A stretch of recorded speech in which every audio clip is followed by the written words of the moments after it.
Welcome everyone to the 2016 Undergraduate Research Symposium. My name is Anna Schmidt-McKenzie. I'm the Director of Residence Life and Educational Initiatives in Housing. This symposium is an important part of the educational fabric for undergraduates here at the U of O, and Housing is really delighted to be a part of this great event. You are in fact, a residence hall. This is Bean Hall, so we're excited to host today while the EMU is under construction. I play the role of moderator today, and so we have some fantastic panelists who are going to come up and share their work. Just so you know the format, each one has about 15 minutes, 10 to 12 minutes of sharing information, and then there's 3 to 5 minutes for you all to engage in questions. At the end of the last panelist, we'll have about 15 minutes for overall questions for the group if you still have some questions that you would like to ask, and I'll just ask if all the panelists can come up at the very, very end to be able to engage in a Q&A. Don't want to take too much time so we can get to the heart of what's happening today. Our first panelist is McKenna ODuri, and her project is Poetry as a Portal and the Spaces Left Blank by Modern Settler Colonial Education, a native feminist reading of Joy Harjo's Perhaps the World Ends Here. Without further ado, I will turn it over to McKenna. Thank you. Oh, we do. Thank you. My name is McKenna ODuri. I'm a junior at the University of Oregon in the Women and Gender Studies program. My pronouns are she, her, and hers, and I'm also working on a queer studies minor and an ethnic studies minor. And I'm here, as was said, to talk about Joy Harjo and native feminisms. And I think we'll just go right into it. So I wanted to share some of my goals for the day and talk about a little bit about what got me interested in this topic. I've only taken 2 classes in Native Studies, so I'm by no means an expert, but I am intensely interested in it, which is why I've chosen to speak on this topic.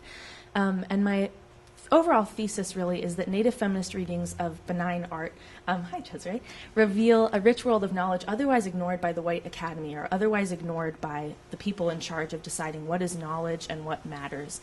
And so my argument is that by looking through art made by Native people through a Native feminist lens, we can learn a lot about the state of affairs for Native people in the United States today, which is something that we do not really talk about and is erased and silenced for many reasons that we'll get into in a second. I also want to point out in my very long, pretentious title that I've constructed to sound smart, that this part is highlighted because part of what got me interested in talking about this subject was I realized I'd learned about Native people for many years and never really learned anything about Native people.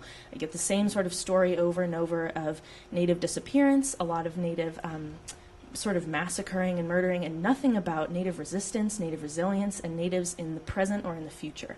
And so that's where I want to start today, which is why don't we sort of learn about all of this stuff. And I want to talk, too, about my own positionality. I think it's really important for me to mention that I am not a Native woman and I am not a part of the communities that I'm talking about.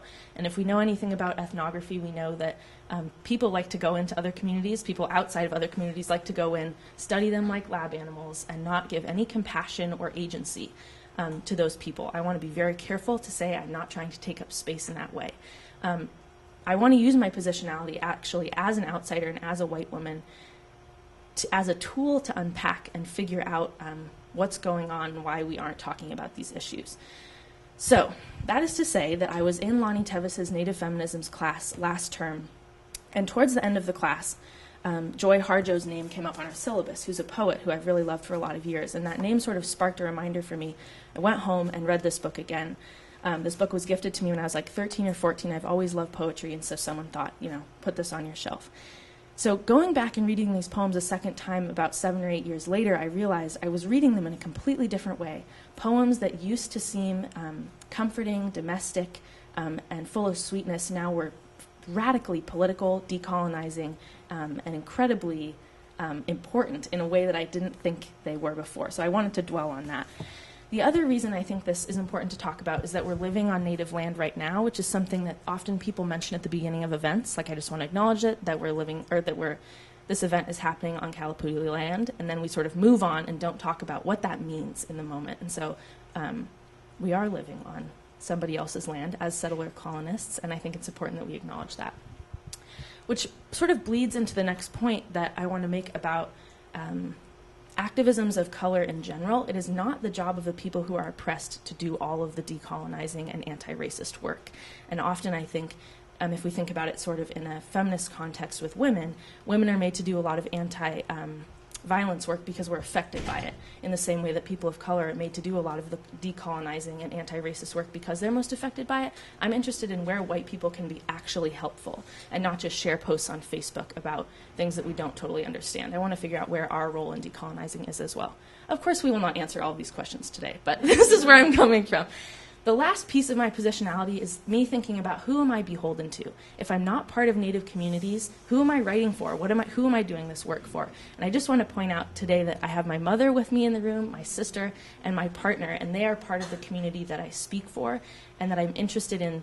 Whenever I'm in class, I really, just to say candidly, I'm listening, but I'm also trying to hear things in a way I can say them again later to other people in digestible amounts so that we can get conversations started. So that's where I'm coming from.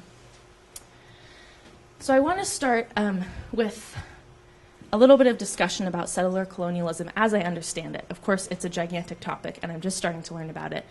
But one of the barriers that I've begun to understand about speaking about Native issues is that many white people in the United States think that colonialism happened in one event and then sort of ended, and now we're in a different place. What we're learning now is, as this beautiful poster is saying, settler colonialism is a structure like the patriarchy and not an event. We would never argue that structures like the government or the patriarchy or social forces just happened and then that's it. Settler colonialism is functioning in different ways throughout our daily lives, and it's something that's worth studying. So I also thought I had a lot more time than I had, so I'm going to jump ahead a couple of bits. One idea that really stuck out to me in Lonnie Tevis's class was a paper by Eve Tuck, Angie Morrill, and Maylee Arvin called Decolonization is Not a Metaphor, calling out people who are using terms like, oh, let's decolonize the classroom, without really thinking about how political and important, like the weight behind that term. And so in that paper, she outlined 6 settler moves to innocence, which is basically, she's crystallized 6 ways that white people have found to step out of the limelight of being blamed for the ways we've treated Native people. And one of those ways is by, just for an example, is to claim an increment of Native blood. So like, I'm a bajillionth Cherokee, therefore I cannot be harmful to Native people. And what we understand now is, of course, that if I say it like that, maybe it makes sense why. That's not the case. You can still do harm even if you have a tiny bit of blood from that community, especially if you're not tied politically or with any sense of community to that group of people. So those are a couple of notes I want to make moving forward. So one thing that Women and Gender Studies has taught me really specifically, which has really saved me in my 3 years of studying oppression, because it's a pretty depressing major, is that, to be honest, wherever there is oppression, there's also resistance. And one of the many ways that Native people are resisting 500 plus years of settler colonialism is through Native feminisms. And the S is very important, is something that Lonnie Tevis taught me, that this kind of feminism is incredibly plural because there are so many different types of Native people in the United States, and one of the ways that white people tend to do violence to Native people is by homogenizing and just calling everybody an Indian and not paying attention to any specificity. So I want to make a point of mentioning that S and saying there are different types of oppression even within the group of Native women, and there are different types of feminisms that need to address that different type of oppression. So these are a couple of things that I pulled out of my understanding of Native feminisms. The first one, you can read, everyone in the United States has a relationship to settler colonialism, which I would say is something that can seem really daunting, but is also a site for a ton of learning. And I want to start with compassion here, because when I was first learning about this stuff, it can feel like you're really put on the spot, like I'm the one personally doing all of this violence to all of these people. What I want to be clear about when I talk about like white feminisms or white structures, that's not one of us doing violence to people. It's the structure that's causing the conditions that create violence systemically. I don't know if that makes sense, but that's how I'm going to say it. Something that I've been really interested in with Native feminisms and feminisms of color in general, is the rejection of a form of feminism that wants to purchase a piece of white male patriarchy in order to achieve some sense of equality. Instead, Native feminists specifically are thinking, how can we dream outside of the structures that we've been given for a more free and just world? So instead of working towards rights, like voting rights, for example, in the 1920s, how can we reframe that in a way that we are more responsible to the communities we're talking for, instead of sort of reifying the structures and hierarchies that have done injustice to our communities. I also want to mention, and this might be obvious, but for feminists of color and Native feminists specifically, it's important to know and just to note that they're not just fighting patriarchal situations, but also colonialism, racism, classism, sexism, all sorts of different things. And so, the structure or the strategies that are needed to fight those multiple intersectional oppressions look very different than white feminism, which I think is something a lot of white feminists don't understand. I also wanted to point out, this is such an exciting image for me. I follow a Instagram account of all of these Native women who are doing incredible decolonizing work. And this is actually an image from a t-shirt that they created. They have an Etsy account and they sell it to all of these young Native women who take selfies and send them in. And then they post telling about the conversations that were had because they wore this t-shirt, which I think is a really good example of people doing work on the ground and calling people out in even such a subversive way as like wearing a shirt to class and like seeing the reactions to it. So I'm in love with that idea. So finally, I want to get to actually the poem that I came here to talk about today by Joy Harjo. And I'll read it out loud because I know it's really small and I apologize for that. So I'll read it and then we'll sort of go through it and think about, great, 5 minutes, perfect, just enough time. It's just what I wanted. So I'll read it kind of quickly, just imagine it's slower. Okay, so, all right, Perhaps the World Ends Here by Joy Harjo. The world begins at a kitchen table.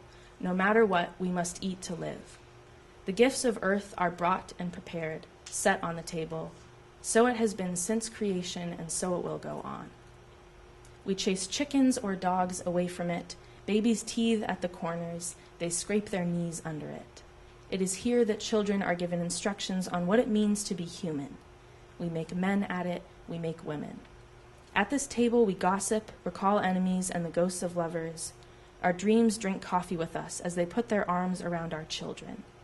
They laugh with us at our poor, falling down selves and as we put ourselves back together once again at the table. This table has been a house in the rain, an umbrella in the sun. Wars have begun and ended at this table. It is a place to hide in the shadow of terror, a place to celebrate the terrible victory. We have given birth on this table and have prepared our parents for burial here. At this table, we sing with joy, with sorrow. We pray of suffering and remorse. We give thanks. Perhaps the world will end at the kitchen table while we are laughing and crying, eating of the last sweet bite. So maybe hearing that for the first time, you can understand why I would find that a really comforting, domestic, sweet poem. You can imagine the babies and the chicken and the children and everybody's teething and dealing with it and hanging out by the table. It's a beautiful scene. When we're going back and reading it through a Native feminist lens, which who knows if that's how Joy Harjo is writing it, but that's how we're choosing to look at it today, we can understand, first of all, that the babies and the chickens and the dogs represent life and futurity and images of little citizens growing up and existing in the world, which directly talks back to the settler colonialist idea that Native people are supposed to disappear and die. If you're having babies, that means you're not going anywhere. You're creating new life. So that's one symbol I want to point out. Additionally, as those babies are growing up to be children and are being given instructions on what it means to be human, that can seem just like something that we all do, raise our children, but up against a backdrop of sort of the history of boarding schools and the history of children being taken out of their homes and being raised by someone else in a profoundly different way than they would be raised around a table like this, that is a decolonizing act and a radical act to be able to raise your own children. So I really love that image as well. Leanne Simpson has a beautiful quote. Oh, there we go. In a speech that she gave in February of 2011 about governance beginning in the way that we treat our children when they make mistakes. And so a lot of this idea of governance and sovereignty and the way that we treat each other beginning in such small moments as that, which talks back to a heteropatriarchal idea of what government should look like. It should be in a building. There should certainly not be very many women there. Nobody should be giving birth. Nobody should be dying. And nobody should be teething. And so it's that sort of talking back that I'm pointing out here. So because of time, we'll move on, but there's much more to say. So in terms of moving forward, what I hope you get out of this is an interest in finding examples of Native people who are living and doing incredible decolonizing work rather than allowing yourself to be lulled into the story that Native people exist in the past. just in sort of a cheap-ish way. Like, there's so much beautiful art and work being done that we're missing out on simply because we're not looking for it, not because it's not happening. And that's been a really important realization for me. The other thing that kept me out of talking about this and kept me from speaking about this to people I knew or really getting into this field was feeling like this isn't my place. I have nothing to contribute.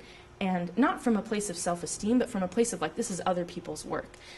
A quotation from Kim Anderson out of her paper, Affirmations of an Indigenous Feminist, really changed my mind about that when she said, you don't have to know all of the answers about where you fit in this work before you begin. Start with your curiosity and see what happens from there, because you might end up being helpful, and you might end up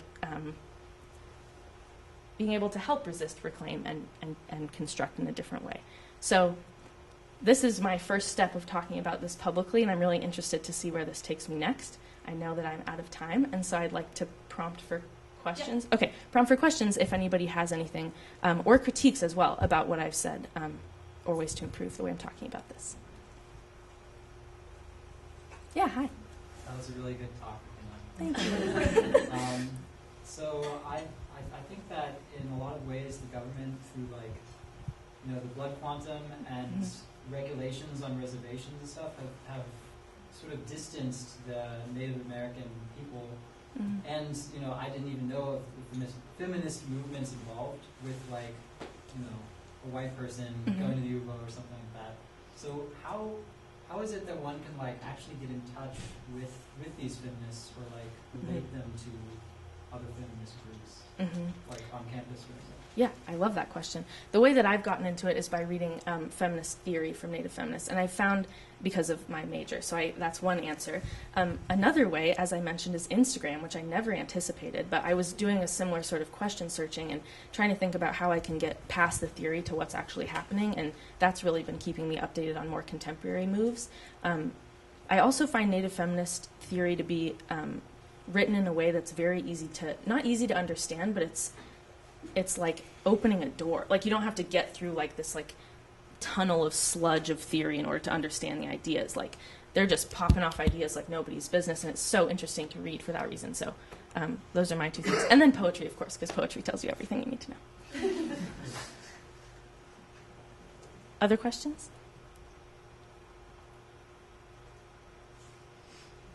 Good. So you know everything you need to know. I figured I did it. Thank you so much.